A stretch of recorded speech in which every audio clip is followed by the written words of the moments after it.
Fluttershy stared in disbelief at the cold, lifeless body before her.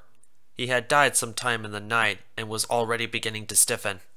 A small smile was etched permanently upon his lips, as if he had passed in the middle of a pleasant dream, and overall, he looked very peaceful. After the initial shock of finding him passed, Fluttershy thought to herself that she should have seen this coming. After all, bunnies didn't live nearly as long as ponies. This knowledge did nothing to stop the powerful sadness that was now penetrating her heart, however. Hot tears of grief began to flow from her teal eyes down her buttery yellow cheeks as she came to the realization that from now on, her life would be missing one little white, somewhat bossy bunny. Angel, her Angel, was gone, and no pony could change that. Small, shuddering, squeaky sobs emanated from her as she resigned herself to the fact that there was nothing more to do but prepare the bunny's corpse for burial. She leaned down to give Angel one final kiss, and her lips met the cold, hard remnants of the once warm and soft rabbit. Trembling slightly, she gathered up his favorite blanket and wrapped it around him, using it as a sort of makeshift shroud. She put the body on her back and started to make her way to her backyard. On the way, she took a small trowel in her teeth, the innocent tool normally used for her benign, happy activity of gardening, would be repurposed for the grim occasion. Fluttershy went outside and immediately spotted the perfect location for Angel's final resting place, his favorite patch of clover. The lush carpet of green plants grew thick and sweet over there, and it had often been the site of Angel's afternoon snack. She was certain nothing would have made him happier than to be laid to rest there. She then set about the manual work of digging. She thrust the metal blade deeper and deeper into the ground, becoming enveloped in the damp, earthy scent of the soil. She excavated until she had a sufficiently bunny-sized hole, then gently placed Angel in it. Taking one last look at her beloved pet, she said sadly, "Goodbye, Angel." After filling in the grave, leaving a dark brown mound of fresh dirt, Fluttershy went back into her cottage and looked around. The usually warm, inviting space looked frigid and foreign. Angel's absence was all too real, all too palpable. The permanence of his death hit home once again, sparking a fresh wave of tears. Distraught and depressed, Fluttershy ran to her room and collapsed onto her bed. She remained that way, barely moving, for the rest of that day, and the entirety of the next, heedless of her other animals, her own hunger or thirst, and even the passage of time itself. Her world became grief, and tears strained sheets. The thing to break this spell came in the form of a loud, insistent knock on her door. At first, she tried to ignore it, but whoever it was kept knocking, obviously intent on seeing Fluttershy right then and there. Reluctantly, she got up and walked to the door. Opening it, she found none other than the exuberant Pinkie Pie grinning widely at her. Pinkie's face quickly fell, however, when she saw the state Fluttershy was in. Her pale pink mane, normally smoothly coiffed, was disheveled and messy, and her eyes and cheeks were crusted with dry tears. "Fluttershy, what happened?" she gasped, concerned. "Oh, Pinkie, well, Angel Bunny." "Yes?" "He, died." Fluttershy blinked back tears as she said it. Pinkie's mane flattened slightly when she heard this. "He did?"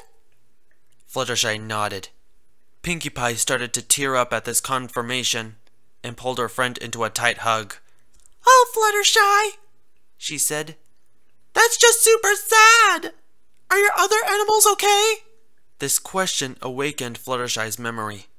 "Oh my goodness," she cried. "I forgot about my other animals. They haven't eaten in almost 2 days." "Oh, don't worry," Pinkie said quickly. "I'll help you feed them." Oh, Pinkie, that would be so nice. Pinkie Pie came inside, and Fluttershy gave her quick instructions on the different animals' feeding procedures. Did you understand all that? She asked at the conclusion. Pinkie nodded vigorously, her cotton candy mane bouncing violently with the motion. Sure did. And Pinkie, one more thing, Fluttershy added. Some of the animals are very timid, so try to be gentle. Don't worry, Flutters. Gentle is my middle name. I thought your middle name was Diane. Well, sure, if you're technical about it. Pinkie Pie then set about getting the critters their food. Fluttershy noted just how gentle she was capable of being. Surprisingly gentle for a pony whose reputation was based on in-your-face, hard-partying energy. After Pinkie had finished, and all the animals were happily nibbling away at their food, she and Fluttershy sat down on the sofa. Fluttershy looked around at her cute, satisfied animal friends and felt a sense of peace come over her.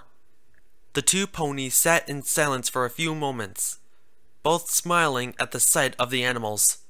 This silence was broken by a loud growl from Fluttershy's stomach. Whoa, said Pinkie. Sounds like some pony's hungry. I guess I might have forgotten to feed myself too. Pinkie stood up. I know what you need, she remarked. Sugarcube Corner's finest. Fluttershy hesitated. Pinkie, I don't know. I mean, the animals, they're fine. Pinkie cut in. She grabbed Fluttershy by the hoof and pulled her up off the couch. Come with me. Well, okay then. Pinkie Pie bounced out the door with Fluttershy close behind. At the bakery, Pinkie ordered the two of them a pair of big vanilla cupcakes, dripping with pink frosting. Pinkie gobbled hers in a single bite, while Fluttershy took small, dainty mouthfuls. When she finished, Fluttershy looked at Pinkie and said, Thank you for everything today, Pinkie. You really helped cheer me up. Don't mention it. I'm just so sorry about Angel. Fluttershy's head hung at the mention of her late pet. It's okay. I knew he had to go eventually. Yeah, but it's still sad. I know, Fluttershy said sadly. The only thing I still don't understand is why you even showed up at my house. Well, that's easy. Nobody saw you for a few days, and I was worried. I like you, Fluttershy, and I don't want to see anything happen to you. Pinkie moved closer to Fluttershy and wrapped her in another hug. She shortened the distance even more and planted a little kiss on the shy pony's cheek. Fluttershy had not been expecting this. Heat began to fill her face, radiating from the spot where the warm, soft, slightly sticky lips had made contact. Oh, well, thanks, Pinkie, she stammered. Do you like me too? Pinkie asked expectantly. Oh, of course I do, Fluttershy answered. Wanna prove it? Pinkie turned her own cheek toward Fluttershy, gesturing to it with a hoof. Fluttershy, taking the hint, moved in to return the kiss, receiving a tickle from Pinkie's frizzy mane, and breathing in the sweet scent that came from her friend. She pressed her lips against the pink cheek. A flutter of joyful nervousness arose in her stomach, and she felt extremely close, both emotionally and physically, to Pinkie. After she pulled back, the two friends grinned at each other, then hugged again. They sat, feeling a love for one another that was in a strange place between platonic and romantic, but warmed their hearts just the same.